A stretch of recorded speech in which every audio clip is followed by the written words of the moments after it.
Yeah, shout out to Hog. Hog in the building. Yeah. Hold up. Hog 2020. Master P. Can I get a No. You almost died. I think we should start. He almost choked on his water. Almost choked on his water. Oh my God, that was so. I'm so sorry to laugh at you. It's been a long week. Jesus, I came from off the road. That's the page. You need the group page. You need the group page, my love. There you go. Right there. It's right there. And then when it comes off, I'll start sharing it to groups, different groups. All right. Play that music, Spence. Turn that up, Spence. Yeah, turn that up, Spence. Turn up my snare, brother. Jabba Tears Podcast. Yo, if we did karaoke. Podcast. Woo! We lit. Spence is in the I see Spencer producing out here. Yeah, I see you, Spencer. Bop your head, Spencer. Yeah, feel the vibes, B.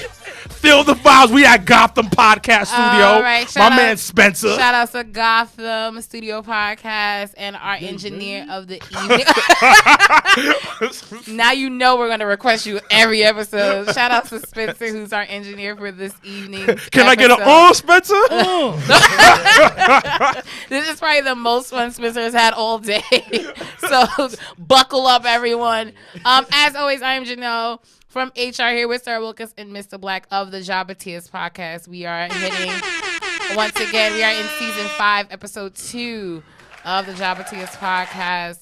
Every time I was thinking, like, why do I keep thinking Spencer from fucking Ballers? That was The Rock's name in Ballers. And I kept sitting here like, yo, what? The show is over. This? I know, last season. I watched it, the last episode. Did you watch This Is Us on Tuesday? I haven't watched it. I got to catch up. I might catch up tonight. Have you watched it? I got to fold laundry. Oh, God. It's getting so good. Because I got to fold. So good. So what I'm going to do is... I feel like every black girl's mom should be Felicia Rashad, first of all. Like, at the end of the day. Felicia Rashad looks really good for her age. Like black don't crack. Black don't crack. But once again, thank you to those that are watching on the live feed on Facebook. If you are a part of the Facebook group, please do us a favor and share the link to our live. Shout out to the Facebook army. Jabba Tears Army. Buddy. Yo, shout out to my son Austin. Man. Oh, see, now you understand why we love Austin. Warrior right there. Now you understand why we love Austin. No, because he's disrespectful on the Facebook group. Because he's so Ladies and wild. gentlemen, if you're listening right now, make sure you join the Jabba Tears Facebook group. We are on Facebook. Follow us on Instagram. Janelle was supposed to do this, but she ain't do it, so I'm going to do it real quick. I wasn't going to get into it. She wasn't going to get into it. Damn. Also, big shout-outs to Dre Dogs. He loves Hold on. Big shout-outs to Dre Dogs, Matthew Miller, Chris. S.5 on their 4 Quarters podcast. If you like basketball, hit that shit up. 4 Quarters podcast. Also, here we go. If you like other things, Toxic Talk podcast. We got the Cats and Dogs podcast, all on the Jabba Tears Network. All on the Jabba Tears podcast. YouTube on the network. Man, we are a network now. This is wild. You got Mr. Black, IG. What? Did you just plug yourself? What kind of selfish shit was that? Wow. He just said, my nigga said actually, fuck all of y'all. As he picks up his McDonald's sweet tea off the floor. It's water inside. He out here fraudulent. He out here fraudulent. But shout out to team. Shout out to Weed and Wrestling. Y'all already know the vibes. Shout out to the Secret Smoker Society. Y'all already know what's up. Shout out to my boy Crooks, dropping his mixtape today. 2 days ago. Rose in the Concrete. Check out that fire. Rose in Harlem. I just thought of that. Any big booty bitches listening to this shit? Wow. Shout outs to y'all. Shout outs to the teachers. Now, first of all, I sat here and was like, shout outs to the men with the big dicks. Like, then what? That's all good. Quiet. That's all good. You know what? The one person we don't shout out enough is young Mandy. All right, here. Amanda. Dre girlfriend? Oh, okay. Yeah, I was like, yo, but it was the way you just introduced. I was like, young Manda. Yo, you gotta give a special shout out to Amanda. Because you know what? She be putting in work out here. Yeah. Working. She working. But not like that. She is supporting the Jabba Tears podcast. I'm gonna need y'all. Why were you thinking something nasty for? Why you thinking something nasty for? We weren't thinking nothing nasty. We talking about the hard work she puts in. See, that's the thing. Yeah, I'm not thinking about y'all. I'm talking about those that are Niggas ain't perverts like that. Niggas ain't perverts You like wanna that. bet? I'm sorry. Let me stop using. I'm trying to stop using the N word. Even my son, Smooth Blackman, said you taking it too far. Taking it way too First far. of all, Shout out to Smooth Blackman. He should pump his brakes. Shout out to Smooth Blackman. He should pump his brakes. Of New York Wrecking Crew. Yeah, shout out to Hog. Hog in the building. Yeah. Hold up. Here we Hog go. 2020. Master P. Can I get a oh? No. You almost died. I think we should start. He almost choked on his water. Almost choked on his water. Oh my God, that was so. I'm so sorry to laugh at you, but I think we almost should died. start. Shout out to Spencer once again. Yeah, shout out to our engineer Spence in the building. Also, last but not least, shout outs to those wrestling girls. I was actually on their podcast last night. That the episode should be dropping tomorrow on Friday. There's some fine chocolate So ladies shout right outs there. to them. It was a good time. We spoke for a good solid, maybe a good hour. Just about wrestling. They kind of interviewed me. I didn't think it was gonna be in that On pussies and format. dicks? No, not pussies and dicks. The fuck? I'm trying to take this podcast to another level. Yeah, So- good so- luck. so we yeah. need to- keep leveling that up. But no, shout outs to Patricia and Chrissy of those wrestling girls for inviting me to come on their show. They do a phenomenal. They're hitting their 1 year anniversary this November. Survivor Series weekend is actually a lot of anniversaries, not only theirs but also the Jabba Tears podcast 2 year. That is not our anniversary. Why? Because we did the pilot your birthday. Yo, listen, ladies and gentlemen, the pilot don't count. The pilot does Because count. it's not even on YouTube. You can't even pilot find it does nowhere. count. Our anniversary's in January. I got a pilot. I know where it is. That pilot I wish is the my. pilot is. It's an anniversary. It was the day we sat, You didn't even take it seriously that day. and that's the whole point. I don't take any of this shit serious. Oh yeah, now you do. Okay, guys, go to North Carolina. I mean- hold on. Let's ladies and gentlemen, let's rewind this because it's been a slow news week. Anyways, Well, yeah, we just like talking wild shit. so first of all, 2 years ago in 4 score, that makes no damn sense. It's like 42 years ago. But anyways, I was like, what are you talking about? I started this venture. I started to bring my best friend and my brother on board on creating a brand called the Jabba Tears Podcast. And My we brother, sat- hold on. Now you want to give Hold history on. facts. My brother just wanted to do something because he was born at home.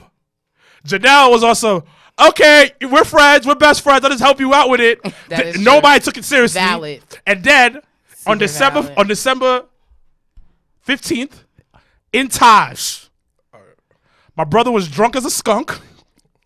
Janelle was mad at my ex-girlfriend because she was acting mad wild. Mad wild. Yo, son. Mad wild. Son, let's talk about that night. Yo, first of all, let's talk about the night. How you acted like it was your birthday. I had to carry your ass. You and back Rolando had to my- carry her. Yo, Shout out to Rolando, son. he's the real MVP. Yo, this nigga, we left the club and he hits me with I gotta use the bathroom. I gotta pee. I'm like, what? What did I pee at? In between 2 cars on 22nd between 6th and front of 7th everybody? Avenue in front of the world, even though it was dark, but in front of the world. And then we walked down the steps. We were waiting for the F train to go to 14th Street to get on the L train because at the time Mr. Black used to live like kind of down the block from me at the time. So we went home together. And Pause. Well, no, he ended up crashing on my goddamn couch. But we waiting for the F train, and then this one looking like no good starts throwing up on the train platform. I'm like, yo, you grown. You need to figure this shit out. So now I gotta carry your ass. And then I'm like, don't fall asleep on the train because we're only going literally 1 stop. And then he falls asleep, so then I have to like shake him to get up and walk all the way down to the L train. And then we get on the L train. He sits by, thank God he sat by like the door, the in-between car doors, that seat there. He sat there, and then the whole time heaving, like he gotta really throw up. And I'm like, yo, bro, you gotta chill out. Like we gotta go all the way to Brooklyn right now. Like you have to relax. So, mind you, this is like 3-4 o'clock in the morning.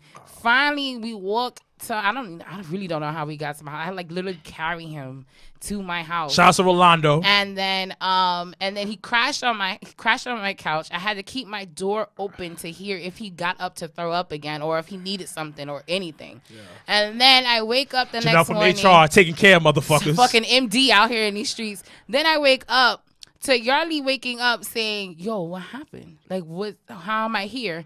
And then proceeds to fucking roll up in my house on the couch.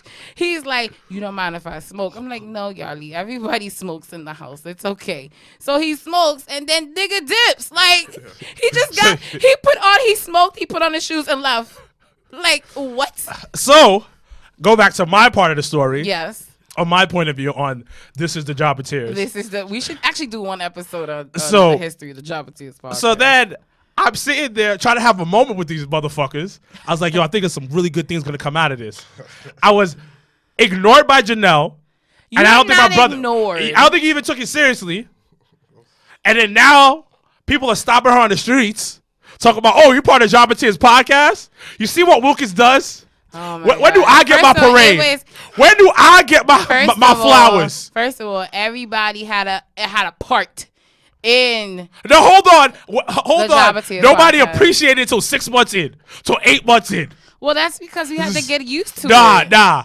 Nobody took it seriously. I'm trying to get used to recording on fucking Thursdays. I walked down the block. I was like, it was Wednesday. I got a lot to do before we fly out Saturday. Oh no! Matter of fact, guess what? It's Thursday. What? You never watched episode 1? No. Watch episode 1. Well, special shout outs to everybody who's been on day ones. Yes, thank you appreciate so it. much. So as I was saying, once again, shout out to those wrestling girls for having me on their podcast.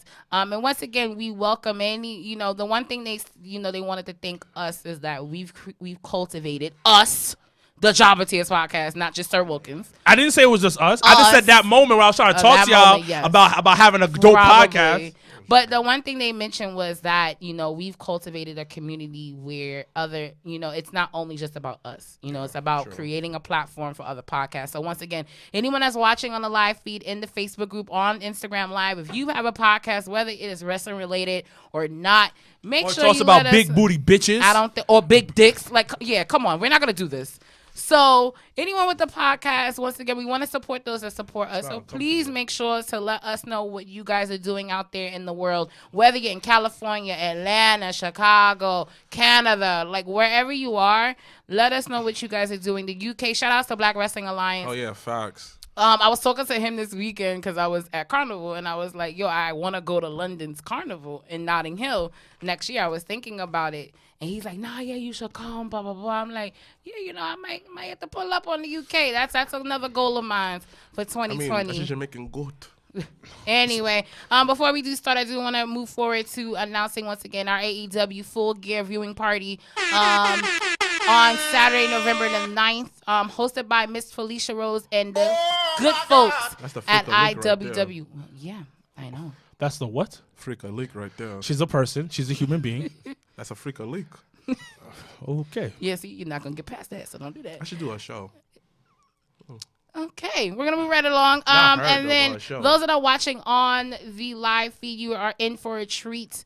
We are going to have a special guest calling in, the guy who does not hate AEW but hates their fan base, at Barry and Smarks. Will be calling in a few. So stay tuned to that. We're going to chop it up. He's going to join the show a little bit, talk some wrestling. We're going to go through about the draft and all that jazz. But before we do go into our opening segment, I didn't know this until I think it was Matt Hardy that tweeted it today. 20 years ago today was the first ever tag team ladder match. 1999 No Mercy. So for those that have not canceled their WWE network because you want to be fickle as fuck, you can tune into on the network and catch the 1999 No Mercy pay-per-view. They based a lot of the physics from that match in the No Mercy video game ladder match. So how Jeff fell off the ladder, that's in the game because of that moment. Yeah. Yeah. And So once again, the match was Hardy Boys versus Edge and Christian. So before we get started, let's just chop it up real quickly. What's your favorite ladder match? And those that are watching on the live feed, I already know mine. You can comment below. Those that are going to be watching this on YouTube on demand, you can comment on the comments below. Let us know what your favorite ladder match is. So gentlemen, before we start, what's your favorite ladder match? Oh, Dolph versus You made it seem like we supposed to know that. Oh, Dolph versus Luke Harper. Okay. Do you know when, where, how? What? That happened when Dolph was supposed to get that fake mega push. It was when Luke Harper joined the authority figure, and he got the IC title from Dolph on that Monday Night Raw. Mm-hmm. And he went in there as a starter match to get his title back. Okay. So we're not going to talk about the greatest ladder match of all time. we The one that started it. We figured you that would started touch- ladder you matches. would- we WrestleMania 10. you would get on the that. showstopper. The big machismo. Razor Ramon versus Shawn Michaels. All right. So, So good. So good. One of the Everyone- few matches that Dave Meltzer gave a 5-star rating. Oh, we're really gonna put Dave into Nah, we got to put that out there because people don't appreciate that, man. Someone said everybody was gonna. Eddie, we didn't say it. You of didn't say course, one of the Jabba Tears classic. Eddie versus Ray for Dominic. That's a good match though. It was a lot. It was high stipulations Christ. in that match. Mine. Hold on. Someone said Go ahead. TLC 2. Yes, that was exactly going to be the one I was actually going to say. Tables, Ladders, and Chairs of WrestleMania 17, where you had Hardy Boys versus Edge and Christian versus Dudley's. That actually was on my list. Yeah, someone said TLC 2, HBK versus Razor. But the other one that comes to my mind is, of course, Trips. Triple H versus The Rock, SummerSlam 98, I believe, for the IC. Intercontinental Championship. Remember when the IC title meant something? It meant a whole lot in the 90s. Yeah. Whole lot. Whole lot. Whole lot. All right, but let's go to our, I was like, wait, I don't hear myself anymore. Are we good, Spence? Are we good, guys? Yeah. Oh, okay. Wasn't too sure. I was like, I don't hear myself anymore. So let's start our opening segment. Someone also said Jeff versus RVD. Yeah. Actually, another one that just popped in my head that's really, really good. I forgot. I don't know if it's WrestleMania 20. I don't think it's 20, but whatever the match, it was Chris Jericho versus Chris Benoit, and it was a ladder match. That was. But I don't remember which. I don't remember which mania. That was at WrestleMania. But I feel like it is 20. But 17. One of my favorite It's not Street Profits in that NXT Takeover ladder match. yes. Good. That was Or good. actually AOP versus Gargano and Ciampa. That was good. That was a ladder match too. Okay. All right, so let's go to our OMG moment of this week. Goodbye, Bischoff. Hello, Pritchard. As everyone knows in the wrestling community, Eric Bischoff, about, I would say 3-4 months ago, was hired to be the executive producer of SmackDown Live on Fox.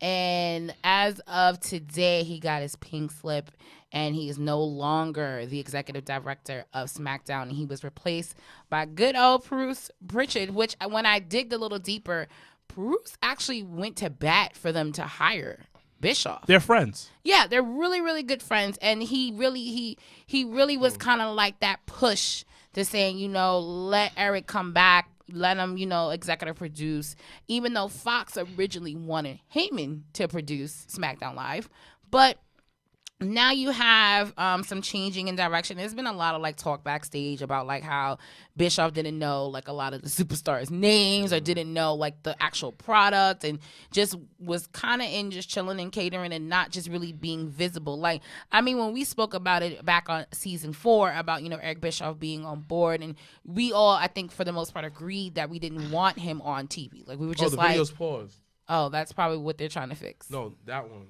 Oh, the lie. Oh, the Instagram. Oh. So, as I was saying, when we spoke about it last season, it was more or less we agreed that Bischoff wouldn't be on TV. It would be better for the product, blase, blase, blase. So now fast forward 3-4 months later, he is no longer executive director of, or executive producer of SmackDown Live. So the sound is rough.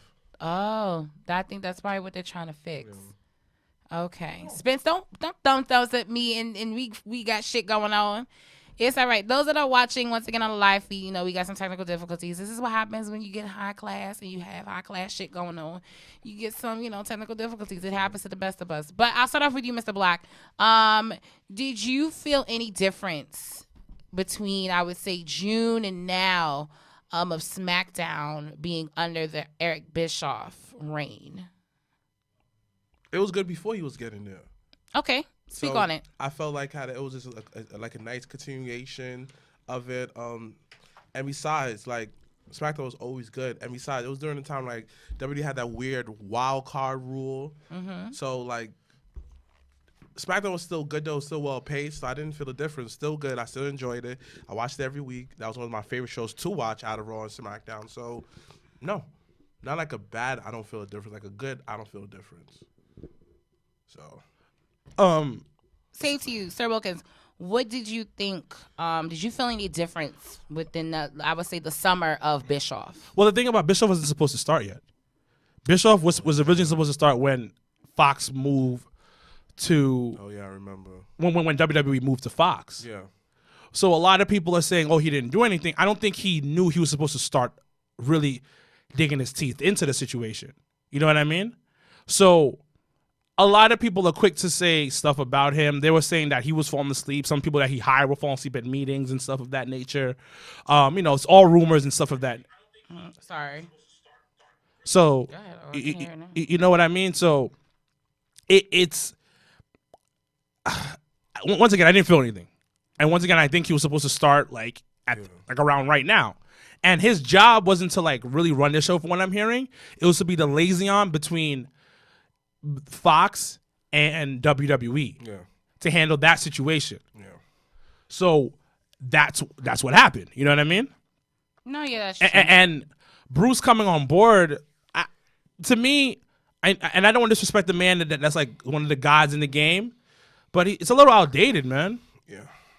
But I don't know. I could be 100% wrong about it. I would say if I was to compare who's more hip to what's going on, Pritchard would be.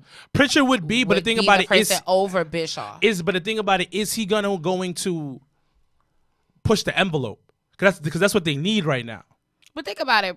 Pritchard was definitely Attitude Era. It was definitely him. He was a part of that. You know who? Hold on. Actually, Bruce was actually good. Impact when there was like the owl and all of that. There was a lot of good storylines. So during that time, I have to give him his most recent work was Impact. It was very good. So before we have to move on, people keep giving the wrong people credit for the Attitude Era. Yeah. It wasn't who we think it is that really set off the Attitude Era and made it what it was. It was an executive at USA. They came in and they were telling, because USA picked a certain executive to like work with WWE. Mm-hmm. And they were like, hey, work with this girl. And obviously Vince is like, who is this chick? She don't know nothing about wrestling. So she came and was like, explain. She's like, hey, I'll get you guys ratings. You're going to have to write out a legit soap opera for men for people to enjoy this. You're going to have to navigate certain ways to put the matches so people won't turn the channel. You're going to have to work the psychology of the people who are watching the show. And then Vince was like, what? And then that's what started spiking the rate because he changed the concept, the way things were. Yeah. Now, a lot of things that the reason why I say Eric was a better fit because he's outside the game. Once you're inside that bubble of wrestling, sometimes you get lost and not see the bigger picture. Yeah. But not my issue, because I love Eric Bischoff. I don't care what anybody says. But I just feel like with Eric, I don't feel like, stepping out of the bubble, you kind of see things a little differently. But I don't think his vision was wrestling anymore. I don't think the passion was there. I will give you that. Maybe the passion wasn't there. But one thing I will say is that I feel he wasn't given an exact role. Yeah, I feel he got lost when he got there because they're like, okay, we need you to do. Well, we don't really know what you need you to do, so we kind of want you to do this. We want you to move to Connecticut. We're not sure what we're going to do once we go live, but you're going to go live. You're going to be an executive, and we're going to kind of work at this. So then you're hearing these rumors about people that don't want to work with him. But a lot of times when you're frustrated with your position because you don't know what you're doing, you're going to act a certain type of way. Yeah. Because, hey, I moved from the west side of the country to the east side, moved my family, moved all my shit to go over there. I remember Brian Alvarez was talking about it. He was just he's not a big Eric Bischoff fan, but even he was just like, yo, I feel sorry for this guy.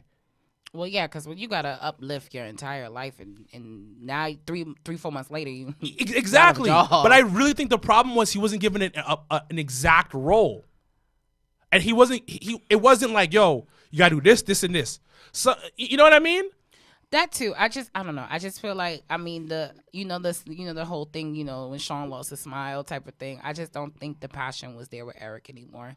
Maybe it wasn't. And I don't, and I think, No, I I agree think, with I think with time they probably thought it would come back in a sense and get that kind of like raunchy kind of shit that he was doing. But people are in different spaces, and I think it's important to realize, like, especially if they're so far removed from it, it's so hard to get back in that. Like, that's like when we took our little break. Like, it's gonna take us a few weeks to just get back on the training wheel. I'm ready on the horse already, bro. Hey, maybe you're not. Yeah, I'm not. Spence, you hear me? Do you want to call the gentleman that we have for our guest? It's 9 o'clock. Do you know what Barry Smarks is? I thought you were gonna say Barry Gordy, and I was sort of like, that's interesting.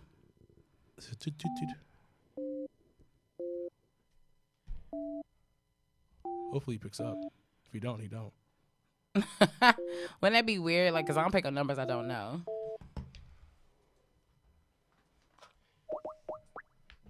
What you trying to do over here, sir? Did he pick up? Okay, he was connected. Oh, so you can hear. Wow, that's the only time I can get you put your headphones on. Yeah, phone calls. That's real. Hello? Yo, bro, Zay, what up? Hey, what's going on, man? What's going on? What's going on? What should we call you? I'm not calling mind you by your IG yo, page. I DM'd him earlier today, like, yo, how should I introduce you? Like, 'cause I don't know. I'm not. I was like, I'm out of my mind. I was like, I'm not calling you by your Instagram name. The fuck? We gonna push you. But. That just call me Baron Smarks, man. Call me BS. All right, BS. Bullshit. What up, good brother? Good, nothing much, man. What's going on, man? How you feeling, man? So you're gonna be actually part of the show today. Go, So man. I hope your phone is charged. I hope. Yep. I hope it's one of those things where you ain't gotta be like, oh, I'm on 2%. Like, we got. Nah. Just as long as there's no restrictions, I'm straight, man. Nah, it's you talking about say you want restrictions. This is not the podcast for you, sir. Well, that's what I'm talking about then. But tell the viewers, I guess, a little bit about yourself. I mean, you have your your infamous Instagram handle, but like, where you from? Who's your favorite wrestler? Like, what got you into wrestling? Oh, all right. Well, I'm actually from New York. Wow, you couldn't even come and show face. You out here being vacant. Because he got kids. Oh, you a dad? Oh, okay. I take it back then. No, not even that, man. When I first started the page, I had a couple weirdos who was trying to like stalk me outside and stuff like that. So I had to go dark mode. Yeah, he really went vacant. Like, yeah. Through a life. Yo, was that serious out there? I didn't even know it was that serious. Yo, BS, quick question. No, he got to answer. Oh, my bad. Favorite wrestler and how he got into wrestling. Come on. All right. Favorite wrestler of all time, I gotta say the Hitman. Oh, Bret Hart. That's my guy right there. But you do understand Owen was better, right? No. So I got into wrestling like I think kindergarten. I mean, I'm not gonna say how long ago that was, but yeah, kindergarten. My friend told me about the Undertaker coming out, and Teddy DiBiase had bought him out. So good old Survivor Series, almost that's definitely over 25, yeah, 26 years. So yeah, we can figure out how old you are. Thank you. I'm good at math. So that was instantly. Right now, my favorite is Roman. I mean, a lot of people don't like that. Oh, but really? That's my favorite guy right now, yeah.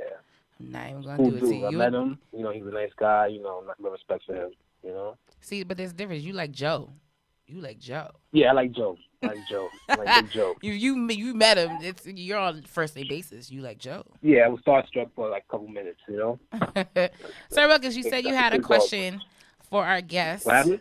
He had a question for you. So. Yeah, Mr. BS, it's your boy Sir Wilkins of the Job of Tears podcast. Oh Lord. The question I gotta ask you, man, like, well, maybe it's a double question, but what made you start this page, man?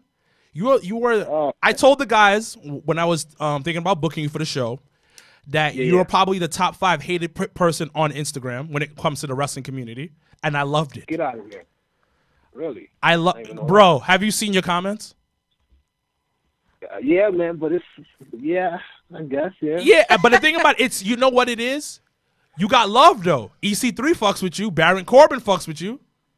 Yeah. Yeah, that's true, man. So, I mean, Go It ahead. goes back to the TNA days, man. You know, I mean, when TNA come about, you know, I had like a couple of coworkers like, yeah, you TNA's gonna put Vince out of business, and this and the third, and TNA nowhere to be found, you know. And then, you know, the whole bandwagon came with New Japan. There was New Japan for like 2 years straight, man. I was sick and tired of hearing about New Japan. And then New Japan, like everybody dipped on them, you know what I'm saying? Now with this All You Need stuff, it's like, oh God, I think it's gotten worse with All You Need.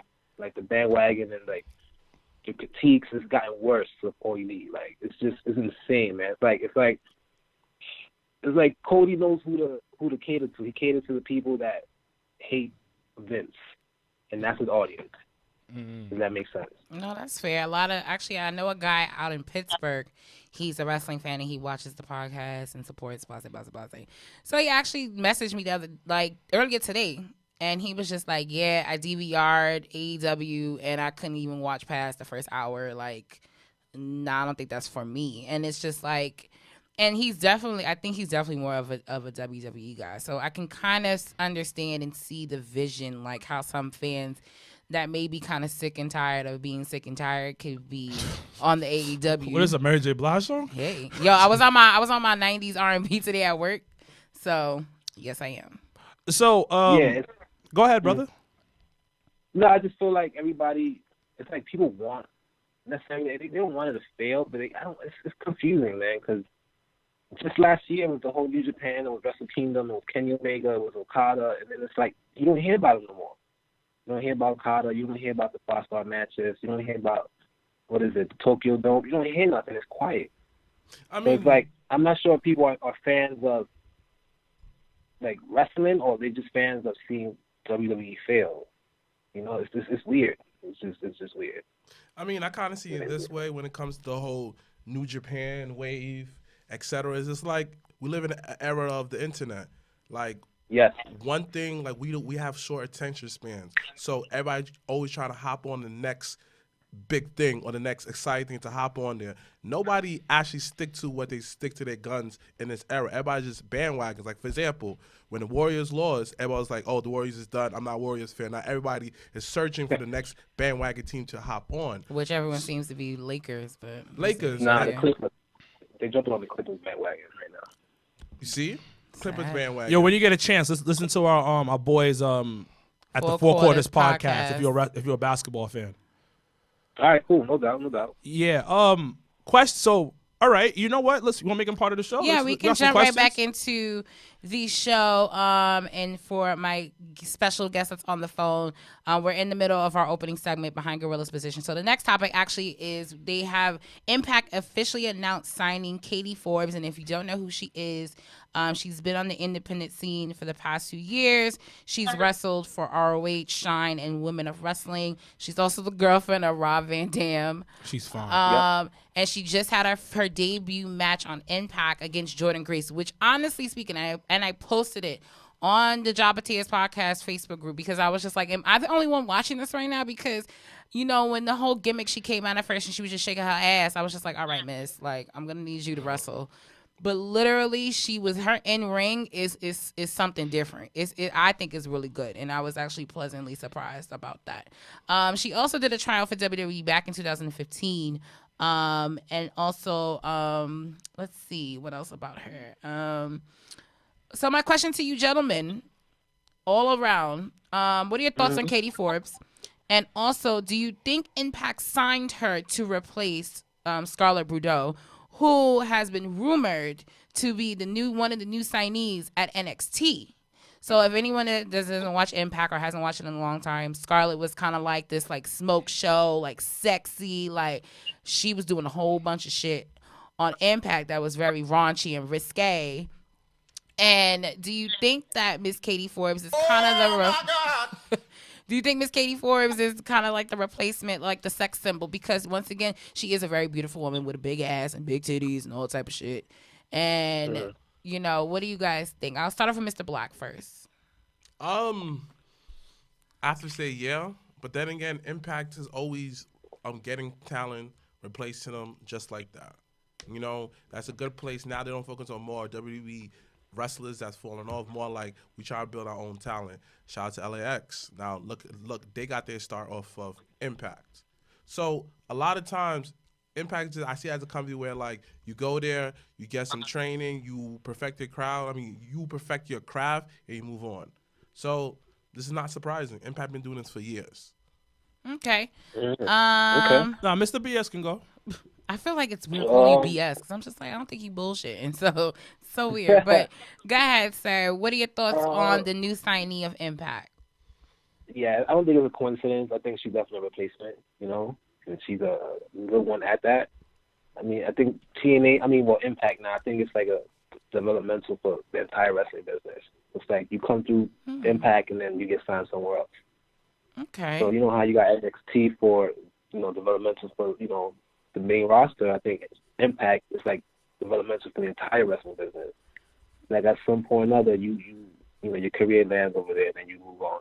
But I definitely do think she's a replacement. Okay. Sir Wilkins. She probably is a replacement. I think she's better than Scarlett, to be honest. In ring, absolutely. In ring is way better than Scarlett, but then also your husband is Rob Van Dam. So you're gonna married? I don't think so. That's a man. It's just a man. But because Rob be having the hoes. So Rob definitely be having the hoes. Like, but I call him. She's not a hoe, but she definitely top on his food chain. But I'm pretty sure, like, if they wanted to add somebody to their bedroom, they no problem. Like they be down for the cause. So. But yeah, your husband, boyfriend, whatever, is Rob Van Dam. Phenomenal in-ring work ability. He's gonna teach her something. And if you watch the match between her and Jordan, it was a good match. It was a solid. Oh man, they worked the match. I don't know if she was heel more. She looked like she was playing off the heel. She definitely was more heel. She played off the heel, and she played that well. She did her thing in the ring, like moved pretty solid. Like she's definitely replacing Scarlett, but at the same time, it's an upgrade. Okay. And those that are frequent Impact fans, Bound for Glory, which is kind of like I feel like it's kind of like their SummerSlam. Like it's one of their big pay-per-views. It's actually going to be this Sunday in Chicago, Illinois. So those are in the Chicago area. You can go see Impact's Bound for Glory. And I think Impact is coming to New York in a few weeks too for some TV tapings. I think the first full week of November. But a few matches that are on the card that I wanted to bring to everyone's attention. You have Brian Cage, who was the current Impact World Heavyweight Champion, versus Sami Callihan. And they've been going with some feud for a while, so I think it'll culminate at Bound for Glory. And then we have Ken Shamrock. This is probably what's going to make me order fucking Bound for Glory. How much is Ken Shamrock. It's like $34.99. I'm about to drop $35 on Impact just to see this match. I promise you. Ken Shamrock versus Moose is happening this Sunday at Bound for Glory. And then the other match that I think is very interesting that I feel like has not been talked about unless you really, really are watching Impact. You have an intergender ladder match for the Impact X Division Championship where you have Jake Christ versus Tessa Blanchard versus Daga, who's her man, versus Ace Austin, a new signee to Impact who's been on MLW. He's really, really good in the ring. And then also another mystery opponent. I hope for it's this another ladder girl. match. I actually hope it's another girl so it makes a little bit more sense. But so I think those three matches alone, honestly, Impact might get my money this weekend on my phone or when I come back from North Carolina because I kind of want to see Ken Shamrock versus Moose. And then like it sounds like really good. And then but shout out to Impact too. They have other matches on their card where they're incorporating AAA and also Noah, which is a Japan wrestling company. WWE tried to buy it. Yeah. And then it failed. And then it failed. Yeah. No, well, they decided not to. No, to be honest, real talk, is because they were low key ganged up against in that area. Mm-hmm. Like nobody wants WWE over there. No. A lot of other promotions don't want WWE in Japan. No, of course. So not. when the Noah, in my belief, is this conspiracy theory.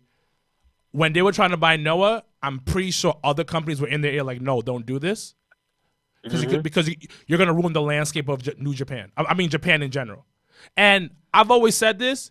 There is no sympathy for winners. No. WWE's winning, regardless of what you say. I know that they're not winning when it comes to the Wednesday Night Wars. Yeah, viewings and blah blah. It's $1 billion company. They gonna win. Yeah. Now I'm gonna ask you a question, Mr. BS. Yep. Do you honestly think the product is really good? The WWE product in general? Oh, And I need your honest opinion on this. And you could break it down by brand if you really feel that way too, because people, the branches under, it's like the branches of government for the United States type shit. So you got, Somebody passed law. you got. I went to law high school, so there you go. So you got WWE kind of as that higher hierarchy, but then you have you got Raw, you got SmackDown, you got NXT, you got NXT UK. So you have all these little branches under WWE. So yeah, the question to you, my love, is what are your thoughts on the current product? I mean, it depends, man. Like some nights they're good, and then some nights they're there. They're just rolling with the punches. So it's difficult to say if overall. I think the product is the same. It's the same. I mean, I just started recently watching NXT, and I'm like, how do you? So you behind the curve on this one? Yeah. I mean, I try to watch a little bit of everything, but definitely like the last month or so, I've been watching a lot of NXT, and I'm like, oh wow, this is dope. But overall, I mean, the product. I mean, like I said, it depends on the time. Like what show is it? Like whether it's before a pay-per-view, whether it's after like a WrestleMania. It all depends. But I mean, right now. After watching Raw this week, Raw could have been better. But overall, it's tough to say. Now, the question I got to ask you now is, the people that you're getting at, are they honestly have some, like, there's some fluidity behind what they're complaining about? Like, you know what I mean? Nah, man. I think a lot of the complaints is like the same complaints I've been hearing for like the last, let's say, 7 years. Mm-hmm. It's Raw was whack, and they don't really give you good. They give you the dumbest reasons to why Raw was whack. Like Raw was whack because let's say the match was 2 minutes instead of 5. It's silly comments like that. I'm like, all right, so I mean, all right. For example, I watched this first episode of SmackDown on Fox. Right, I enjoyed it. I enjoyed it a lot. Yeah. I got on Instagram like literally 5 minutes after it ended, and the first thing I see was they buried Kofi. I'm like, how? They gave Kofi like the longest. They gave Kofi top competitor. They gave him Samoa Joe. They gave him Orton. They gave him KO. They gave him all these people, and he beat every single person, right? Without the help of the New Day, they booked him strong. He loses to Brock in 2 seconds. Automatically, they shit on his entire title reign. I mean, and I was like, when it comes to his title wow. reign, I gotta say this. It was cool seeing him winning. It was a very inspirational moment. Like, to me, Kofi is this generation people's champion. Cool. And each and every match that he had against Samoa Joe, Dolph, it never felt that he was a real competitor towards them. He always won by the skin of his teeth. He barely got offense, and it was just like he was just very like stale within his run. Just like Booker T. Booker T said it on his podcast, and he said that, you never felt that he took that championship pedigree more seriously. Like, put away the pancakes, put it in the back, and say, let me put aside the pancakes. This is war. But the pancakes hold is up, what? Hold up. But then again, this is why a lot of people don't take him seriously. Like, you still the same Kofi, but like, put a little twist to it. Put away the pancakes. And me and how I felt him versus Brock, like we said last week, the black delicate, we knew who was gonna lose, but yet at least give him a fighting chance. Make it feel like don't make it 5 seconds. At least put up a fight. Then the next week it's just like he go back to regular. Like, that's why people felt that he got buried, and I honestly feel that I honestly could see where they're coming from. I don't think he got buried though. I think. What do you think about what he just said, Mr. BS? What do you think about what he just said? I mean, Kofi's character he's might have been serious one time, and that was in the beginning of his career. Kofi's always been like this colorful dude, like, dancing around and Jamaican thing and all that. It would have felt weird if he would have just won the title and then just completely done a 360. Mm-hmm. I mean, when I say serious, that would have been but weird. like, for example, I remember when like he went against Randy Orton Like that when that promo against Randy Orton, he was still the same guy, but you felt like he took it to another level. See, but the difference with Randy is they had history. Like there was a story. Yeah. There was a story behind the story behind the story Right, behind the grant story. that, but you see that way he was. But his that was persona, why he was that but, way. Yeah, but he could have he could have took it to the extra level to all his matches. But if he hold didn't on, have- let me finish. The same exact way where he fought all these people. And AJ was like, nah, bro, just chill, this character, just, take it forward. Nah, wait 11 years for this moment, B. You're not going to do this to me. And what happened? He put up a fight. He still lost. He fought Cesaro and Sheamus, two of the most hardest-hitting people in WWE. He put up a better fight. Two men.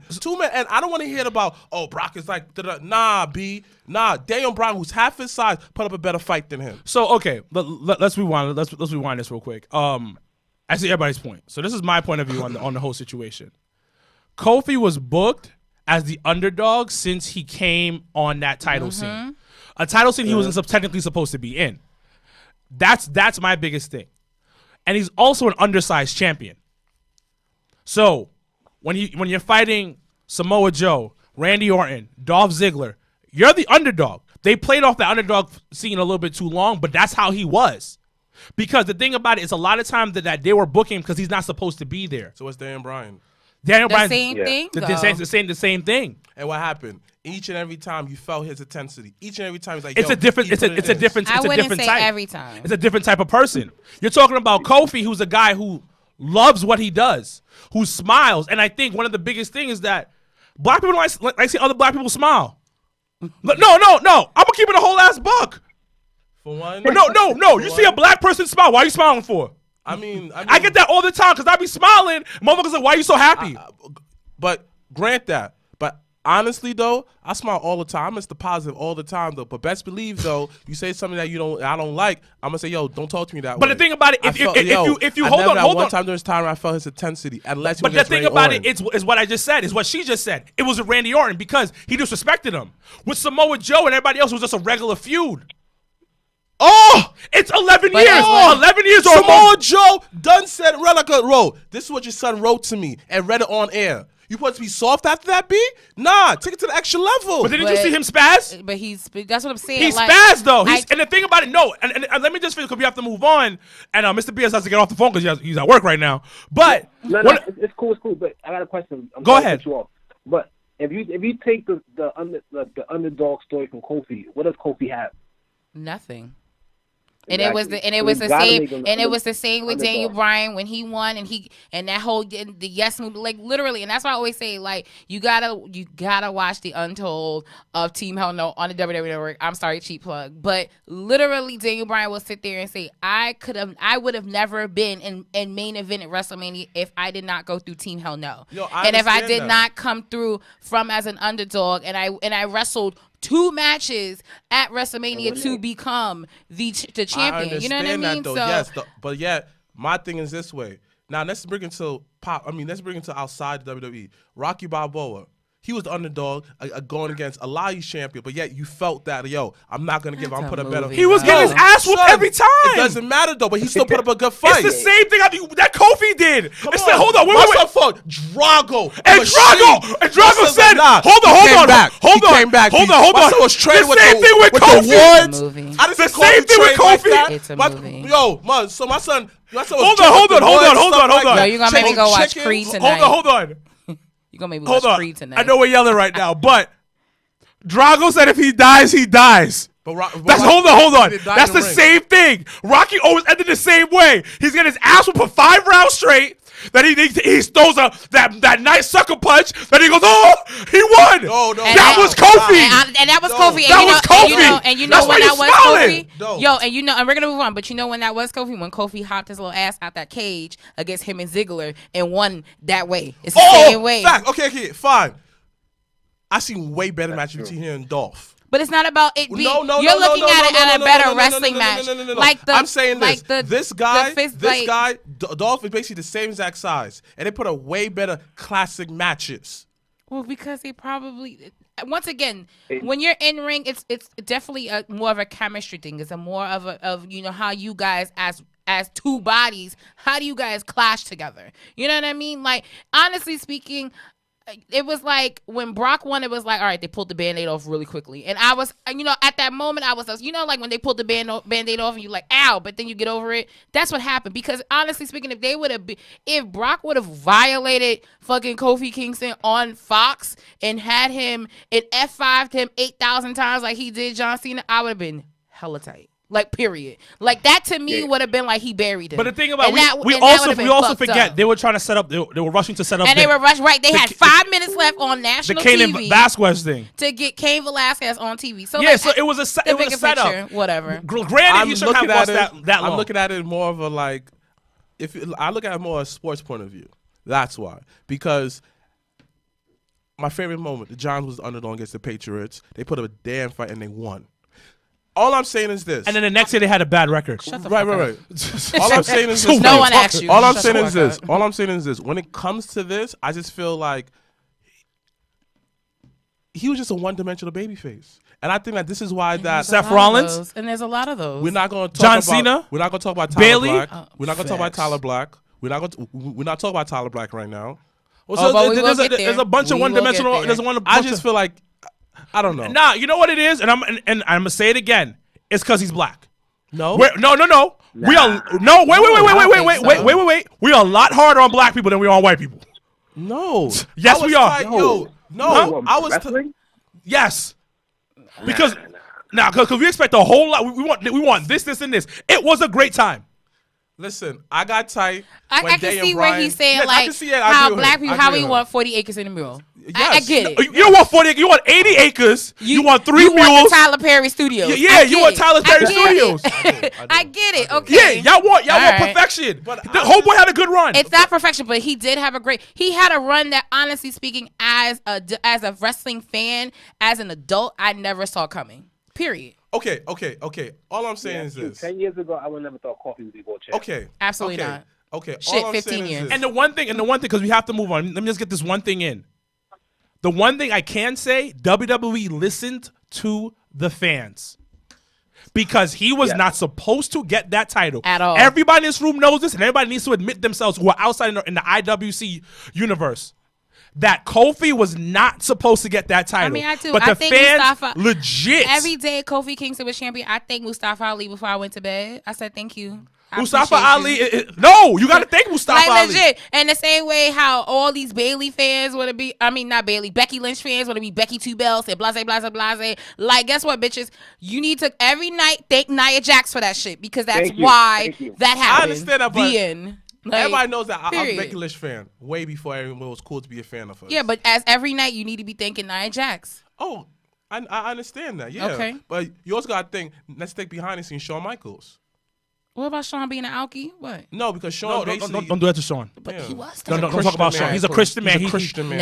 Now. We got to talk about the past for dogs. Talk about the present. Shawn Michaels is one of the greatest of all time. Nice He's on the Mount Rushmore of wrestling. Exactly. Here we go.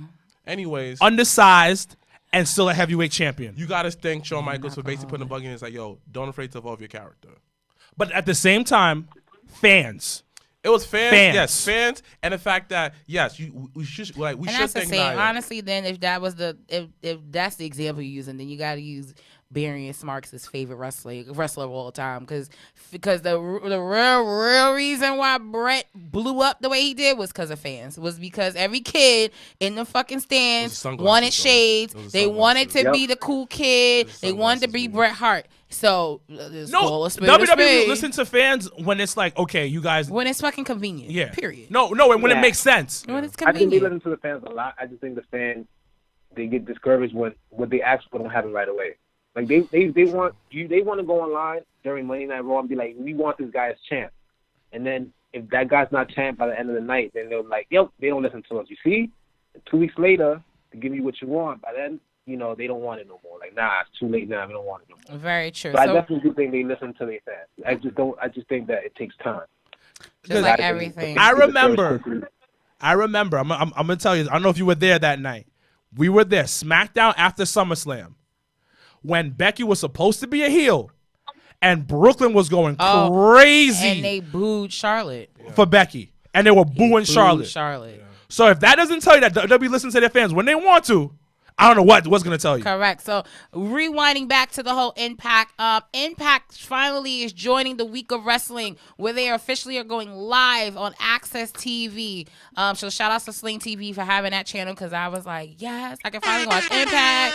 So they will go live this Tuesday, October the 22nd, once again on Access TV at 8 p.m. The last few weeks on Access, they've been showing actually all of their pay-per-views throughout the year, this year. So they're going live for the first time this Tuesday coming up. So we're going to actually end off our opening segment with our Jobber-Tears question of the day. So once again, those that are watching on the Instagram and on Facebook Live, our beloved, amazing administrator, Dre, had posted this question a few hours ago, and luckily I caught it. And he asked a question, and the question of the day was, what is one fantasy match you would like to see between any wrestlers past or present? So all the gentlemen and Mr. Barry and Smarks yourself, think about a fantasy match that you would like to have seen with any wrestlers past or present. And I'm going to read off some of the viewers, people that have been commenting on that question of the day. So Brooklyn Black, and you can assume that he is from Brooklyn, New York. And he black. He said, and he's black. He said Shane Douglas versus John Cena. And I thought that was the most interesting pairing of a match. I said, wow, you took it back. Even though I've never really been a Shane Douglas fan, but I was like, that was interesting. Chris, also from the Four Quarters podcast, those that are in the, getting ready for NBA season, listen to my boys' podcast, Four Quarters podcast, him, Sid, Dre, and Matt. So shout outs to them. He said, and I don't know why the fuck he said that, but he said Austin versus Hollywood Hulk Hogan. Didn't understand what that was about, but Two biggest icons of their generation. yeah, we had Hogan and Rock. Okay. Yeah. Tyler, thank you. Tyler Baker from North Carolina. North Carolina, He said Johnny Gargano versus Will Ospreay in a 2 out of 3 falls. That was, I thought, interesting. Dwayne Dickey, don't know if that's really your last name, but Dwayne Dickey from Atlanta, by way, said Kane from 1999 versus Bray Wyatt. Can kind of co-sign. Victor Brooklyn Powell, once again. What's up, Victor? Congratulations, Victor, on your engagement to your beautiful girl. Congratulations. But I just want to know, why does every Brooklyn nigga got to put Brooklyn in their name, though? Because Brooklyn motherfuckers want to know, tell people that they're from Brooklyn. Yo, that's the second person. I was like, Brooklyn? Jesus Christ. But Victor Brooklyn Powell, he said Mr. Perfect versus the phenomenal AJ Styles. That was interesting, I thought, too. Oh, my God. And then Michael Williams from New York said Dusty Rhodes in his prime versus your man, The Rock. It's going to be bars after bars of promo. Which I thought, right. On and on and on. All right. Sir Wilkins, what is a fantasy match of yours? Shawn Michaels was Adam Cole. Wow. Ladder match. Wow. Okay. That is going to be Super Kick City. It's going to be over the top selling. And it's going to be quick, fast, and hungry. Wow. Okay. Mr. Black. D'Lo Brown versus R-Truth. Why you want black on black crime? Did you just say D'Lo Brown versus R-Truth? Yo. You know what? Okay. R-Truth knows how to wrestle. You know what? Shout outs to your boy Roman, Mr. BS over there. Roman had, I don't know if it was a tweet. Roman said that R-Truth is the greatest of all time. He recently said that. Roman Reigns himself said R-Truth is one of the great ones. So you know what? You know what? I think that was close. All BS aside, I remember because I trained with at Hog. Mm-hmm. One of the things Amazing Red said that he was so random story, but I don't talk much about school, but he said that R-Truth puts on Crisco oil to like get a shine. What? That's how he gets it. She doesn't use baby oil. You use Crisco. So you use grease? He used grease on his skin. Well, I mean, that makes sense. It makes sense. That But makes complete sense. One of the things he said is that R-Truth is the GOAT. Yeah. He's one of the GOATs. He is low-key respected in the industry. And I hate how fans, oh my God, he's just like a comedy act. No, but the thing about it, to get that comedy act over in different type of ways, that shows how charismatic you are. And I guess sometimes I get tight when like people expecting every wrestler to be super serious. Yeah. You know what I mean? That's what I hate, man. I hate that. I hate it. Wrestling. I'm sorry to cut you off, but No. We wrestling want to hear is your opinion. entertainment, man. So I hate the fact that they want everybody serious, man. Like it's dude, man. Like you can't make pro wrestling serious. I don't care what anyone says. Pro wrestling is meant to be funny. It's meant to be corny. It's meant to be cool. It's meant to be outdated. Like pro wrestling shouldn't be serious serious at all. So I just want to say that pro wrestling is supposed to be like outside reality. It's supposed to be a TV show you watch where there's a guy who pretends to be a dead man and another guy who pretends to be Mr. Rogers and then turns into Satan himself. Like that's pro wrestling, you know. Yeah. Pro wrestling is not just. But it's creative. It's creative though. You gotta love it. Exactly. All right, Miss on the ones and twos. What's a fantasy match of yours that you would love to see, or you have loved to have seen? Talking to you, Mr. BS. Yeah. Hello. Oh, that's me. Yeah. I mean, honest, I was just thinking about while you guys were talking, but I would have to say Bam Bam versus John Cena. Ooh. Wow. Okay. Got your fantasy booking, brother. Oh. Bam Bam. I mean, just because the way he messed with Umaga, it was dope. And then, I mean, Umaga and Bam Bam kind of move around the same for big men. So, and John Cena meshes well with big guys. Yeah, but Bam Bam was way bigger than Umaga, but. But I see what you're saying. Mine's would be, because I know I really love technical wrestling. Mine's would definitely would have been Daniel Bryan versus Chris Benoit. Would have been fire. Period. They would have killed each other. Period. Yep. Literally. Yeah, they would have. Period. And that's the one thing. Like we're wrestling fans. Like we just, certain people, individuals, we keep on the hush. Like no, I've like watching Chris Benoit and Dean Malenko and all of them in WCW growing up. That was how I became a wrestling fan, and that's how I started loving the art of wrestling because of how technical they were in the ring. So I don't give a shit. I don't care what I mean, I can't wait. Well, he didn't do it. He didn't do it. But right, he didn't do it. None of my. He didn't do it. That's like how he didn't do it, bro. He didn't do it. Kevin Sullivan did it. And I know me and you talk. I know you posted about it too, calling people crazy. It was Kevin Sullivan. Yeah, it makes sense. But I like Kevin Sullivan too. Because Kevin Sullivan was in that demon gimmick. So that Dungeon of Doom shit was the hardest shit that ever. Dungeon of Doom was his real life. He had a dungeon in his crib. I mean, listen, I wasn't there. Yo no sé. No. Do not do this. When it comes to Lita, I saw that nigga. That was out for everyone to see. Are you kidding me? You saw her though. Did you not watch Edge and Lita in a bed in the middle of the ring? Did you not see that shit? Did you see Edge dick going? Did you not see that? Did you see Edge? But did you not see them niggas in the bed? I'm not gonna lie though. Please. That was one of the most over segments ever. They really fucked in the middle of the ring. Like, come on, bro. Like, are you kidding me? And then they were really dating. That's what made it even better. That was, not better, but nah. It made it more real. Yeah. But it's funny because, like, I don't know if Lita's married. I don't think so. No, she out here losing because every nigga that she done probably fuck with got a wife. Because CM Punk got a wife. Matt got a wife. Edge got a wife. Like, maybe Lita's not the Dandy got a wife. Who? Wait. Who? Dandy.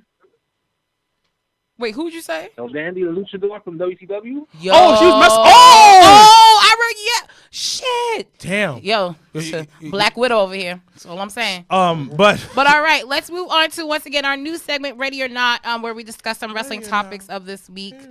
Let's start off with WWE. Question. Hold on. But let's mention this real quick because I'm not gonna mention it next week. But one of the things I thought was really dope this week was that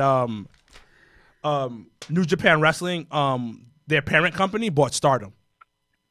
That's huge for New Japan. And it also goes back to what I was saying, how everybody in New Japan, Japan in general, is not trying to let WWE come into that territory. So actually, wait, but I still want to ask this question. The question to the table real quick. Who has the best women's division in wrestling right now? You know what I'm going to say. I already know. Hands down? Yeah. Who has the best women's division right now? I go ahead. WWE. Okay. Yeah. Have you seen Britt Baker wrestle lately? Okay. It depends what you're looking for. No, flat out. To me, technically speaking, it's Stardom. that's where they fucking go and like pillage. So WWE goes to pillage. But in general, all around, you gotta say WWE. And then a lot of people come from WWE and go to other companies. Like Tessa is a product of WWE. And I think Tessa's probably the best woman wrestler in the world right now. Mm-hmm. You know my opinion. Hold on a second. You said you trained that hog? Yeah. Yeah. Yo, you gotta talk to Sonya. You need to get her on NXT, man. Sonya Strong. We'll have that conversation off the air, brother. That's not my doing. I'm just a regular guy. Well, listen. Wait, have you ever been to an HOG show? What happened? Have you ever been to a House of Glory show? I almost did last year. Somebody on Instagram invited me to go, but I couldn't make it that day. Heel Turn. So shout out to Heel Turn. He invited me out there. Yeah. Who is he? Because he be showing love too. I think I do know who that is. Heel Turn's my guy, man. He when I first made the page, I started, because his page was one of the pages I was following for a while from my personal page. And I'm like, yo, this guy, he spends some real stuff. So he kind of gave me the motivation to make my own. And I think I friend requested him one day, and he just gave me a shout out, and I just started gaining followers. That's dope. So shout out to Juan for that. Nah, he's a good dude. He's a good dude. He's a good dude. Real good dude on IG. Yo, come by a show one time. You work on Saturdays? Definitely, man. I just let me know in advance, man. The next show is November. I think it's November 16th. I want to say that's in Jamaica, right? Yeah. 16th? Yeah, that's in my hood. At Amazora. Nah, come through because what's name's gonna be there? Kurt Angle's gonna be there. Master P's gonna be there. TJP's gonna be there as well. TJP? Yeah. Right. It's gonna be good for the culture in general. Come through. Definitely. I think I see you guys promoting it on your stories. So nah, because on some real shit, nobody else is gonna do it. Like, that's true. It's gonna be me. It's gonna be us, you, Heel Turn, some other people, but nobody's gonna be talking about Hog and Master P. Nah, we definitely gonna talk about it. Nah, it's not a lot of people gonna talk about it on their podcast, and like a few have within the Black wrestling community. And I'm not gonna lie, like Black wrestling, literally when it dropped, it was like literally every Black person I knew that loved wrestling reposted Master P buying House of Glory, and it was crazy because it's just like, everybody wants to, everybody has an opinion, and the first thing they'll do is shit on things, and it's just like, Can it work for a second? Like, can we get a trial run in this bitch before everybody just shoot the shit down? I mean, you have to understand, like, we hard on ourselves. But it's not even like us shooting it down. No, like she's right. It's other podcasts and YouTubers. Like, there's people out there who got followers.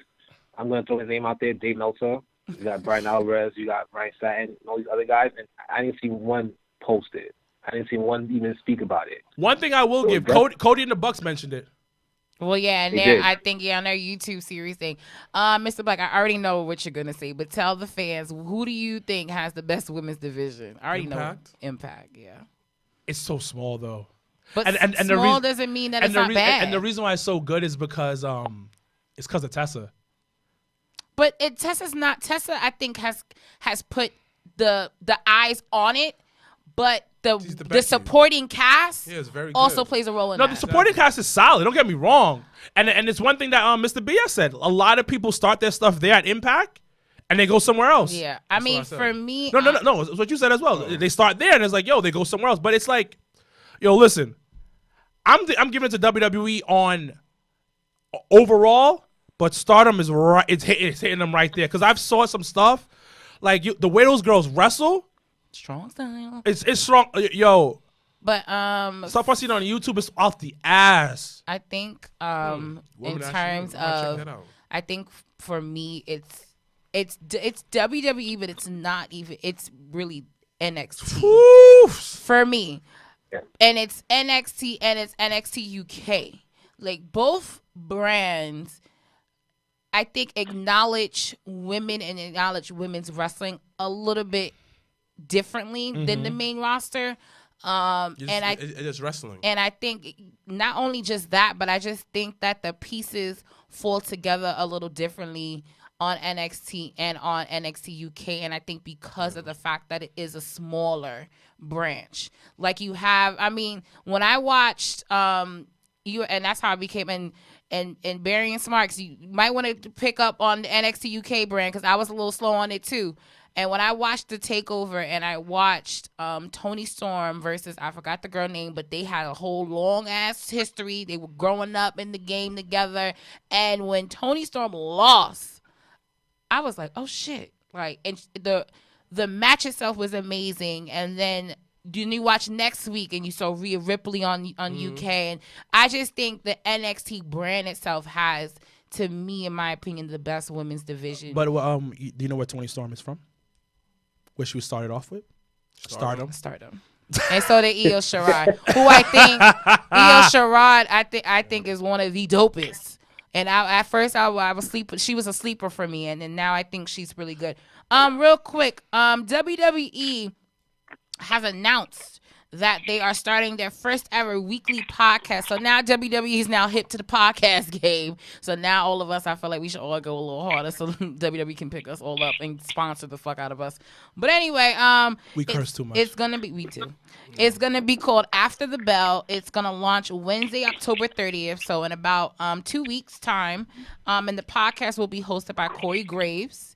And then it's going to apparently deliver unprecedented access to the biggest WWE superstars and storylines week in and week out. And Corey Graves' first guest is no other than Trips. Triple H will be the first Speaking guest. Of that, I thought that Peter Rosen would be doing that podcast. No, Peter Rosen don't work for WWE no more. Oh, wow. What about Sam Roberts? I heard something about that too. I think he's super lame, but that's just my opinion. But anyway, but no, he tries too hard. A little too hard, and his hairline is like LeBron. Anyway, It's worse. But your thoughts, real quick, around the table. What are your thoughts on now WWE joining the podcast circle? They dig around in me. Jesus Christ! What do you think, Well, Mr. that's a Beals? soundbite. I mean, it was kind of about, like about time. I mean, they hitting everything up, so kind of surprised they didn't do this a lot sooner. Okay, Sir Wilkins. It's the same thing everybody else says. It's but the thing about, we also got to understand they're a corporate company. Yeah. So corporate companies are always late to the curve. Yeah, Toyota got a podcast too. But it's always late. Like it starts off in that grassroots way, then it picks up steam. Then you're like, oh my God, there's money in this, so we'll start doing this. Yeah, they're late to YouTube too. Yeah, and then they'll catch fire because it's a $1 billion brand and it has tons of followers and everything of that nature. So they'll be fine. Yeah. But it's one of those like we all have said, they're late. All right. I mean, you guys think they'll stay in character or kind of be like a shoot kind of podcast, or would they use it to further storyline? I think it'll be half and half. Half and half. Right? I don't think so. I think it'll be definitely them not in character. Is Lillian on it? No, Lillian has her own podcast. Yeah, because they bring her podcast over to the network. You know what? They doing what LeBron's doing. They get in the media in-house, basically change the narrative of what's coming out there, and just, all right, all these guys talking trash on the podcast about us, we make our own podcast and redirect it to us. Everyone. Media. Hold on, I know we're gonna move on real quick because we gotta end the show soon. But did y'all see the FS1 show? No, not yet. Yo, I seen clips. I saw one clip. I'm gonna tell y'all guys to watch it, and that shit look hot because it was well done. And low key, they were really going off the script because Renee was talking shit. Yeah. Nah, first of all, when Renee said, "Nah, I'm getting them Fox checks." I was like, "Oh shit, bitch, yeah." You gotta understand, and I know WWE is super strict. The people that they hire are good. Yeah. Are really good, huh? They're perfect for those roles. Man. Yeah, they cut from a different cloth. Because I watched Renee's audition tape. So what they do in the audition, they give you like a random object and tell you to promote it. Well, yeah, that's really any advertising class would do that. But they tell you this to promote it on camera. Go. I watched Renee's. I was like, oh, this chick is good. No wonder Moxie's digging you out. Wow, you good. Okay, we're gonna go real quick. Man, Moxley digging her out.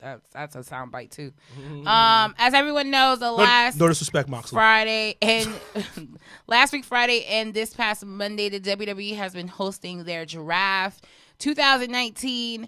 It has been one interesting draft to say the least. I'm gonna just real quick say those that are on the list here. So we have Seth Rollins, of course, who is champion. AJ Styles in the OC. Drew McIntyre was drafted into Raw. Randy Orton, Ricochet, Bobby Lashley, Kevin Owens. That was a surprise one for me. Andrade Cien Almas, because that's exactly how I'm always gonna call him. Rusev, Aleister Black, Samoa Joe, Rey Mysterio, R-Truth. EC3, Eric Young, Sin Cara, Cedric Alexander, Humberto, Eric Rowan, Buddy Murphy, Jinder Mahal, speedy recovery, Jinder, because we missed you, bro. Akira Tozawa, Mojo Riley, No Way Jose, Shelton Benjamin, Titus O'Neil, Becky Lynch, Alexa Bliss, Natalia, Nikki Cross, Charlotte Flair. Charlotte Flair was definitely, I knew the moment she dropped the title was going to Raw. And her man's on Raw. And then, all the black ladies love Wilkins. Black women don't like me. Sarah Logan, Selena Vega, Kabuki Warriors, Iconics, Liv Morgan, Viking Raiders, who just won the tag team titles, the OC. This one I was super hype about. The Street Profits were drafted to Raw. I'm super excited for them. And Kurt Hawkins and Zack Ryder, your boys, is still on Raw. And then on SmackDown, those are your boys. Zach is my boy. And your boys. It's a 2-for-1 deal. Your boys. SmackDown, they got Brock Lesnar, of course, as champion. Shinsuke Nakamura with Sami Zayn. Roman Reigns, The Fiend, Bray Wyatt. That was a surprise one for me. I did not expect him to be on SmackDown. Braun Strowman, Kofi Kingston, the entire New Day. Daniel Bryan, Ali, The Miz, Luke Harper, Cesaro, Drake Maverick, King Corbin. I don't understand why we call him Shorty Gable, but he's Chad Gable. But he's Chad fucking Gable. Even though he out here looking like a whole joint. Elias, Apollo Crews, Drew Gulak, who, if you have not seen the Drew Gulak versus Leah Russ's match for the NXT Cruiserweight title match, I highly recommend going back to NXT last week and watching that. Heath Slater, Bayley, who just won the SmackDown Women's title. Sasha Banks, that was a surprise one because I'm like, they both heels. How's that going to fucking work? Lacey Evans, Dana Brooks, Sonya Deville, Mandy Rose, Tamina, your girl. Carmella, The Revival, New Day, Dolph Ziggler, and Robert Roode. Lucha House Party, fucking, I can't stand these guys. Heavy Machinery, and the B Team. So that's basically the rundown. And what they basically did within the last week is they, did draft picks around, on both brands, but then kind of behind the scenes, whether it was online on FS1, they made it very sports-like, which is what I kind of appreciated at this time around because it just made you feel more involved and it kept you on your toes. Like you were just like, I don't know who's gonna get drafted next or whatever the case might be. So real quick, what was the most surprising thing about the draft for everyone at the table? Real quick. Brock go ahead, brother. SmackDown? Say it again. Brock won the SmackDown was surprising. How? He was champion, bro. Well, he could have got drafted as well. And they could have traded Rollins for Brock. Nah, Fox want Brock, and that was the solely reason why Kofi lost. I could have told you that. But Mr. Black, most surprising thing about this draft?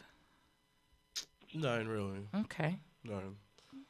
No. All right. I wish everyone could see his face. Sir Wilkins, most surprising thing about the draft? How my surprising thing, how uneven it was. Well, Raw's longer, so it has to be uneven. No, it was just the quality of talent. Oh, I feel like all I don't know. It's weird. It's you can tell who's Raw was a Paul Heyman show, and all the Paul Heyman guys are on Raw. Yeah, it's a Paul Heyman show. Yeah, you can literally tell this is gonna be a Paul Heyman show. It's gonna be about wrestling, and wild ass storylines. That's what it's gonna be. Yeah. And I thought it was gonna be more of an even thing about who goes maybe a couple Paul Heyman guys might go to SmackDown, but nah, it was strictly a Paul Heyman pull. Okay. What do you think about it, Mr. BS?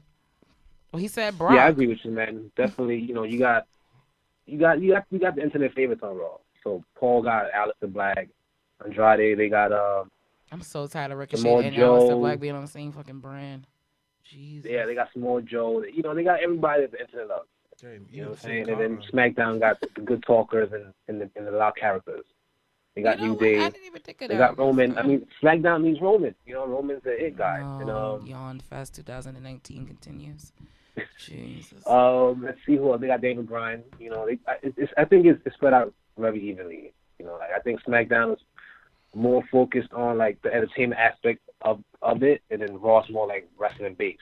And back in the day, it was the opposite. It was SmackDown was wrestling based, and Raw was more entertainment based. So it's Actually, wild. one surprise to me was The Miz going on SmackDown. That didn't surprise me though. Cause he had a show in US. Yeah, that's true. That's a good point. That's a good point, actually. Yeah. I think my number one surprise honestly was Owens going to Raw. I didn't see that coming. Kevin Owens? I thought Owens would have stayed on SmackDown, especially after that long, hard battle to get Shane McMahon out of SmackDown, and then boof. But look at Kevin. Just look at Kevin. Look at Kevin's style of wrestling. Look at the way Kevin he dressed. needs to be on Raw. No, but also look at like who he is. That's a Paul Heyman. That's Paul Heyman written all over. He looks like a fatter version of Raven. The way he dresses. That's fucked up. All right, real quick. 1 up, 1 down for NXT this past Wednesday. What were you? My up one. There's no downs. There's no downs. NXT doesn't have downs. But I'm just gonna say my up. Yeah, no, I love Ciampa. Yeah, and Priest because Black Excellence. Yo, Punishment Martinez, because that's what the fuck he's always gonna be in my mind. I was surprised he got over on Pete Dunne. I thought that I was Keith very Lee was surprised. on the show. I did too. Oh yeah, Lee. He was. Yeah, but it was a no contest. It was a no contest. That was a good match. They're fighting next week again. It's a 3-way. First of all, I was like, I don't know what the fuck a rubber match is, and then Matthew had to explain that shit to me, and I was like, what? I still don't know what a rubber match the fuck is that? I still don't get it. Whatever. And then let's talk about AEW real quick. 1 up, 1 down. Mr. BS, did you watch it? No. I'm gonna keep it a buck with I you didn't guys. either this week. I'm not. I'm gonna keep it a buck with you guys. I enjoy AEW. I'm not even gonna hold you. I didn't watch it this week. It was better pace. But honestly speaking, this was their best card in 3 weeks. Yeah, and So- on top of that, commentary was better too. Also, Because- another one. I think us. I understand why a lot of people who don't like it. AEW has a huge indie feel. I don't care if you put them in front of 20,000 people, 30,000 people. It's an indie feel. Am I correct? Yeah, And that's the difference between why people who's like, yo, I'm watching. What is this? yeah, Because WWE is so polished, yeah. and I've said it before. AEW doesn't have their own style of wrestling yet. But it's the same thing. Like, I just feel like that's an excuse because you have other promotions. Like, I keep telling you how heavy I am with MLW. MLW has that indie feel. Like, No, you but know it's, the difference? it's but the thing about it, MLW It's is a smaller brand, smaller type of setting. Everything is smaller. AEW is huge, and it's well, that's it's still because like- their champion is Chris fucking But Jericho. No. here's the thing. You know why the show was so damn enjoyable? Because they went to it and know best. They're known for tag team wrestling, and like I said, they perfected the style of tag team wrestling AEW. But the thing is that this episode, and that's what I'm saying. This episode, the card itself was the best one that they had because in it's 3 tag weeks. team heavy. But it was but not only that, but it was the focus was the tag team because of the tag team tournament. And Like, on that's top just of what that, it and that is. even the main event was good. Because Oh yeah, because Darby was gonna bring it regardless. like the It's- fact that but he it's- innovated the whole hands behind the oh, you talking about Orange Cassidy? No, it's Darby. Darby Darby because did it? because Jericho tied Yeah. you didn't see it, so didn't Jericho see it. Yeah. tied Darby's Allen's hands behind his back. Oh, okay. Because it was a Philly street fight. Yeah. Oh, and it was smart. good. And the fact he It was did that, real that good. It was Fucking real good. goat. And He's the fucking again, goat. Jericho's there to put over talent. And he lost. It gave me the Jeff Hardy versus Undertaker feel. When Jeff lost, but you got his respect. Oh yeah. I just which want is people good. to listen. I enjoyed the show, but the one thing I want to say is WWE made a lot of these motherfuckers. We need to accept that, and there's nothing wrong with that.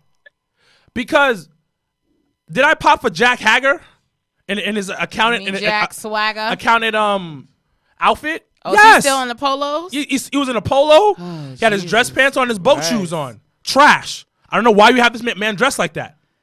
But he's a WWE guy. Soon he's gonna be Cody, like the dollar value. Cody is a Baron WWE Corbin. guy too, That's and we gotta right. accept that. Chris Jericho is a WWE guy. Did he reinvent himself? Yes. Did he go to New Japan Wrestling? Yes. They all did. Moxley's a WWE I got guy. a question. Go ahead. I got a question, right? So I got into like a minor argument with somebody in my comments earlier. Of course we did. About Cody Rhodes.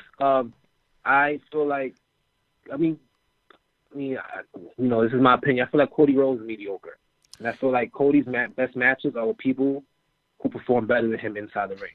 So What do you guys think? So this is my opinion from a wrestling standpoint, and like kind of understanding the psychology a lot better now.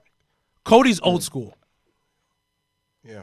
So he's not even like old school like 99 early 2000. He's like old school 90s. Yeah, like late 80s, I'm talking 90s. about Shawn Michaels, Bret Hart years.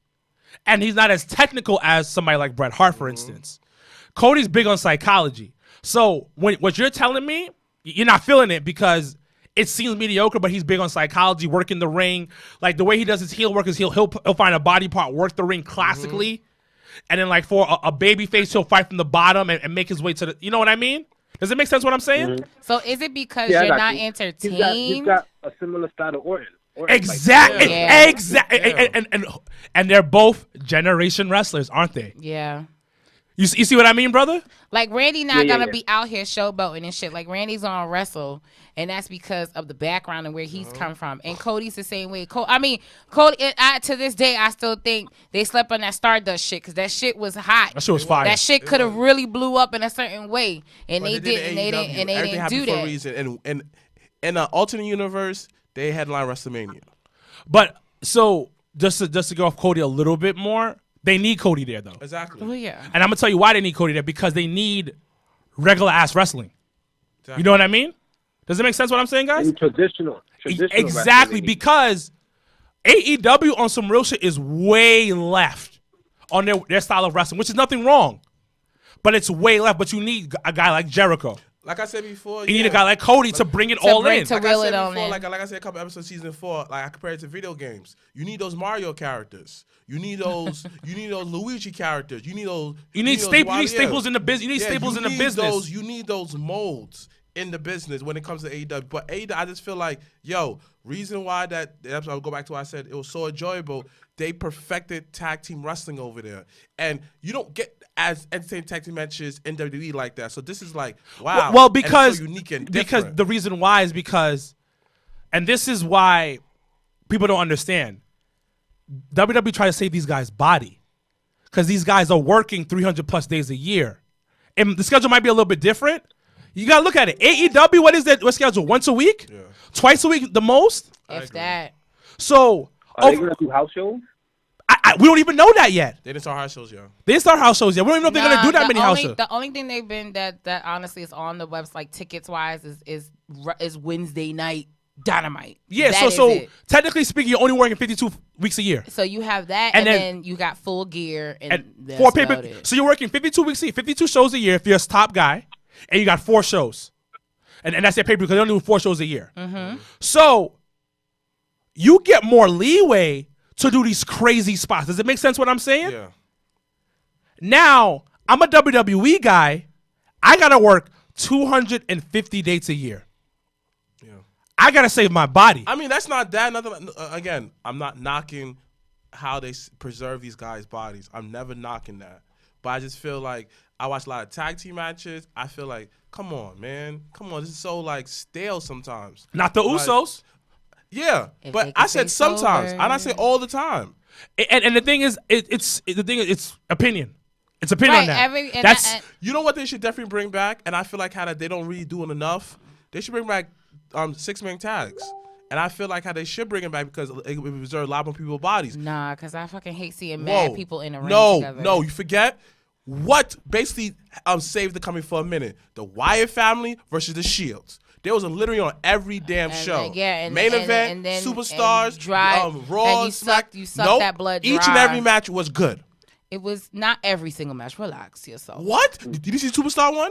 Relax yourself. You not see the main every, event one? Not every match. Did you see is the what I'm Superstar one? saying. Did you see the one on Superstars? Yeah, most of the matches were good, man. Exactly. I'm They not, held it but down. the difference is saying most and all are very two different things. But on that note, we want to thank my guy Barry at Barry and Smarks. Do you want to do a cheap plug of yourself real quick before we do sign off?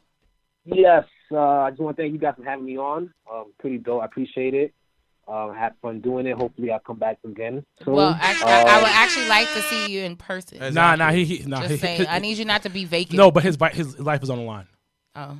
Nah, man, I'm telling you, like, I wouldn't do a face reveal, but I wouldn't make a big deal out of it. It would just be like one day I just pop up, and that's it. You know what I'm saying? Okay, but, I could deal with that. Even though I don't like surprises, but it's cool. Eventually, if I start coming out to the shows and hanging out with you guys, then I'm going to have to. You know what I'm saying? Come to the viewing parties, though. Huh? Come to one of our viewing parties. Yeah. You feel right at home. I usually pass by there. I think I passed one time, but I couldn't go in because I was working that day. But definitely, it looks like it was popping from outside. But I will tell the fans where to find you. Yeah. So I'm trying to just gain more followers. It's not really about the followers, actually.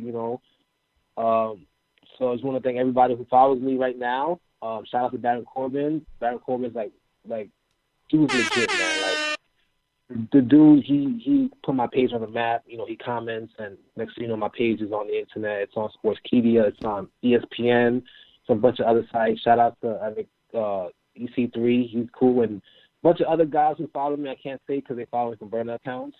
But there's a few top guys who follow me, man. I just want to say shout out to them too. But but thank you for having me on. Well, thank you for joining us. We appreciate it. Once again, it's all about supporting those that support you. So thank you for supporting the Jabba Tiz podcast. And but shout out to Sir Wilkins because he talked nothing but good things about you and was like, we gotta get him. Like, he's controversial. Like, we gotta get him. Yeah. But it's so good to have another opinion on the table. So we do appreciate you. If you at work, we appreciate you on the phone, being on a sneak tip. Not so good. Nobody even knows where I'm at right now. Oh, I'm dead. So good. My man over here sneaking. But once again, those that are watching, you can find him at Barry and Smarks on Instagram, and hopefully you'll see him at one of our viewing parties in the near future. Speaking about viewing parties, once again, November 9th, AEW Full Gear. What's the name of the bar? Playwright on 35th Street. Once again, it will not be at Legends due to scheduling conflictions, but we will be at Playwright, which is another branch of the Legends family. So we do appreciate them opening their doors to all of our guests. So you can RSVP on Eventbrite.com. This weekend, Warriors of Wrestling, Mr. Black will be there and representing the Jabba Tiz podcast, and supporting our brothers in Prolific, at their Warriors show. So once again, this Saturday, and then me and Sir Wilkins will be getting on a good old flight going to Charlotte, North Carolina Saturday morning, and we're going to be hopefully at Queens of Combat, and then Sunday we are going to support our brother Yaya as he defends his PWX Pure Championship against Cam Carter, and we're going to be there front row with bells on. So we're coming down North Carolina, Charlotte. If you in the area and you watch the Jabba Tiz podcast and you're gonna be at one of these shows, make sure to come say hello to us, because we're gonna start making some big splashes in the South. So trust and believe, this will not be our first. It will not be our last time down there. So we're super, super duper excited to come down. Any last words, guys, before we do sign off? Nope. All right, as always, I'm Janelle from HR. Here with our workers, Mr. Black, and our special guest at Barry and Smarks. We thank everyone for watching tonight's episode. # Black Excellence. # we're out. Yeah. All right, thank you, brother. Thank you, guys. Mm-hmm. Oh, my God, I can't hear myself. Very crazy, Martin. I cut this. Wait, can you cut another part, longer than this?